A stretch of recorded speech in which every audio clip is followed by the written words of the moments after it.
Un petrolero de camino a un puerto europeo. Una imagen que dejará de ser habitual en próximas semanas. A partir del 5 de diciembre se prohíben oficialmente las importaciones de crudo ruso a Europa.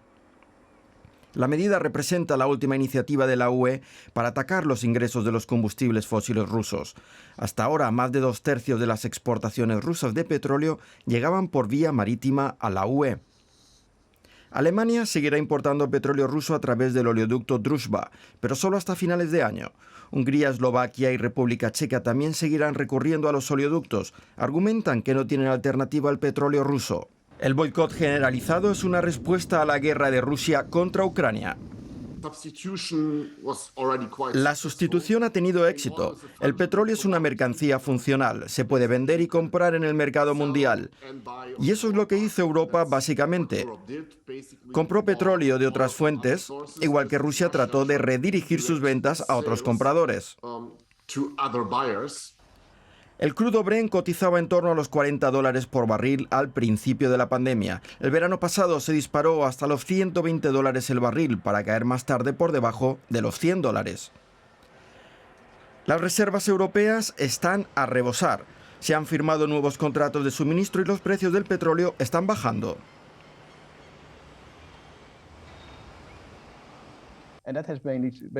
Y eso tiene que ver principalmente con dos cosas. La primera es el miedo a una recesión en Estados Unidos y en la eurozona. Un menor crecimiento económico llevaría a una menor demanda de petróleo, lo que haría bajar los precios. Y la otra son los confinamientos en cierre de China. Por su parte, Rusia ha respondido. El Kremlin asegura que no aceptará un tope de precios al petróleo ruso. La situación en los mercados de crudo cambiará. Lo que es evidente e indiscutible es que tomar este tipo de decisiones supone un paso hacia la desestabilización de los mercados energéticos mundiales. Aún así, países como Alemania han tenido meses para asegurarse el suministro de petróleo en otros lugares.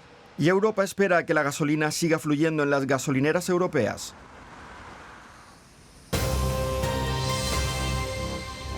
Petroleros anclados en el mayor puerto de Europa, su carga se ha convertido en una mercancía codiciada y se ha abierto la veda para adquirir viejos contenedores de alta mar y transportar el petróleo de Rusia. Muchos petroleros antiguos que habrían terminado en el desguace cobran una nueva vida. Los contratan empresas de Oriente Medio, Turquía y el sudeste asiático, atraídas por los grandes beneficios que aporta el transporte de petróleo ruso. Los tanques cisterna de segunda mano se comercializan como los coches de segunda mano. Los hay de todos los tamaños, edades y precios. Y Rusia construyó una flota a la sombra antes del embargo de la Unión Europea. Los economistas de la organización Bruegel en Bruselas siguen la evolución de las exportaciones de petróleo ruso. A partir del año que viene, Europa se deshará de gran parte de sus importaciones de petróleo ruso, quedando así grandes cantidades disponibles en el mercado mundial. Cada vez se exporta más a Asia. Igualmente, Moscú quiere eludir el tope de precios del petróleo del G7 para terceros países. No podrán redirigir todo el flujo de crudo de Europa a Asia por una serie de cuellos de botella infraestructurales, pero podrán exportar aún cantidades para que la producción rusa no quede comprometida.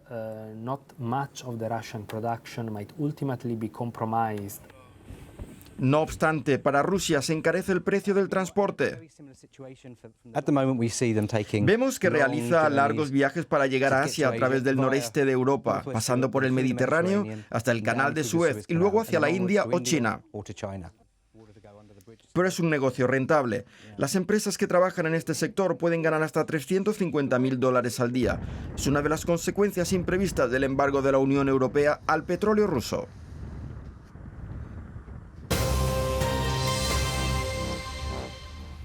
Los daños que han causado al comercio exterior, las turbulencias mundiales e internas de China empiezan a aflorar. El mes pasado fue pésimo para las exportaciones e importaciones chinas.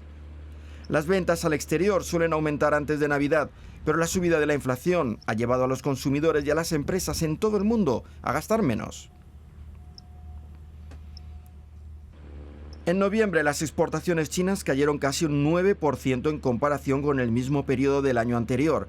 Es el peor resultado desde febrero de 2020, cuando comenzó la pandemia de coronavirus. La pandemia sigue causando estragos a nivel nacional. Las estrictas políticas de COVID-0 han incluido confinamientos en ciudades enteras y cierre de fábricas. También se ha reducido drásticamente el consumo interno. En noviembre las importaciones cayeron en un 10,6% interanual. Pekín alega que está cambiando de rumbo, relajando muchas restricciones. El gobierno, además, busca alternativas económicas y afirma que utilizará todas las herramientas de política fiscal y monetaria a su disposición. Sus decisiones tendrán consecuencias mucho más allá de sus fronteras. La economía mundial, que depende en gran medida de las exportaciones chinas, está a la expectativa.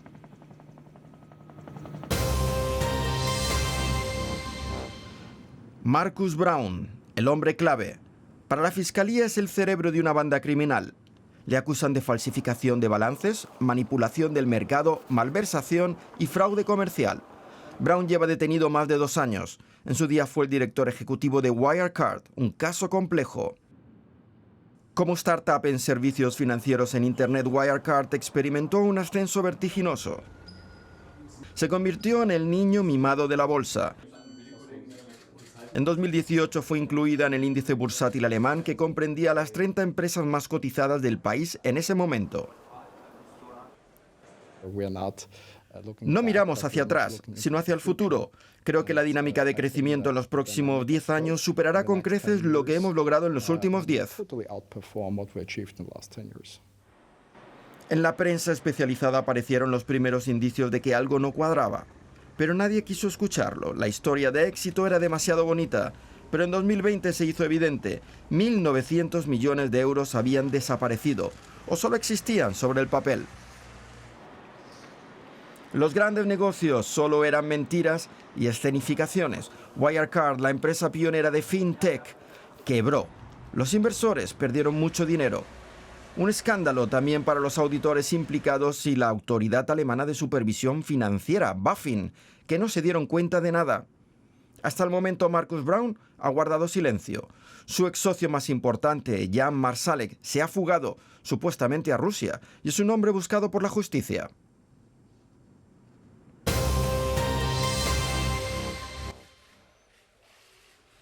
En el marco de la cumbre del Mercosur, este martes Uruguay le entrega a Argentina la presidencia pro tempore del bloque, en medio de tensiones entre el país anfitrión y sus socios del bloque.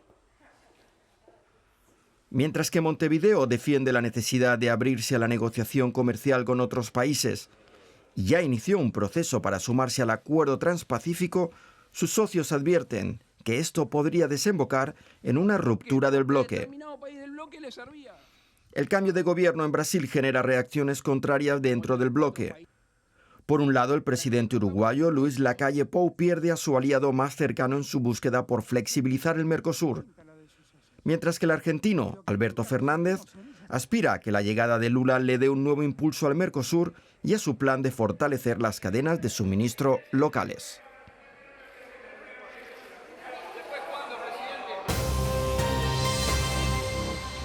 Microsoft está viendo frustrados sus planes para la compra de la firma de videojuegos Activision Blizzard por $69.000 millones. Lo veta la Comisión Federal de Comercio de Estados Unidos. Reguladores estadounidenses y europeos han expresado temor por la competencia, también para los juegos exclusivos de la Xbox.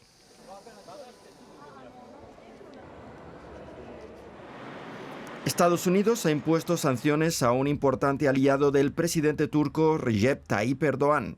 Washington acusa al conocido empresario Sidki Ayan y a su grupo de empresas de facilitar la venta de petróleo y blanquear dinero en nombre de la Guardia Revolucionaria iraní.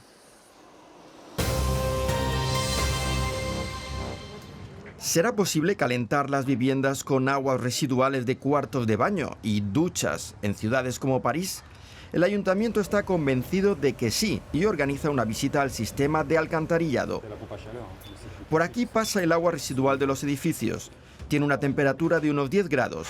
Bombas eléctricas de calor podrían aprovechar esa temperatura para alimentar las calefacciones con agua limpia. Aquí tenemos 100 metros de sistema. Funciona porque hay un largo trayecto que permite alimentar 2 bombas de calor. Así que el agua de 10 grados se recupera para calentar 5 edificios públicos. Y París tiene suficiente agua residual. Las alcantarillas son anchas. Se puede trabajar bien y también es importante que las casas estén justo encima del alcantarillado, por lo que se pierde poco calor hasta llegar a las viviendas. Este es el segundo proyecto en París. Comenzará a funcionar este año. Hay otros 14 en planificación y se están buscando más. Calefacción con aguas residuales, tal vez una nueva atracción para la capital francesa.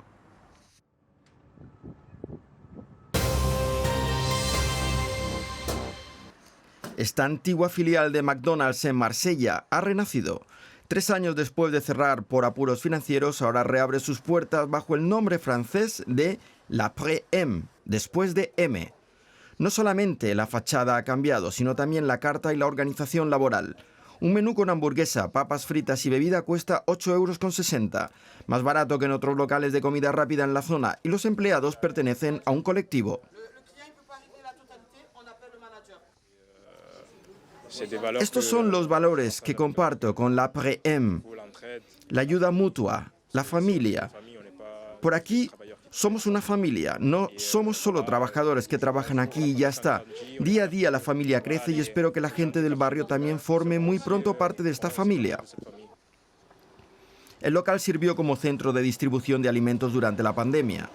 Tiene previsto seguir sirviendo a la comunidad, ofreciendo oportunidades de trabajo a las personas que salen de la cárcel, repartiendo paquetes de comida a las familias necesitadas. Y estos fueron los temas de la semana en la economía.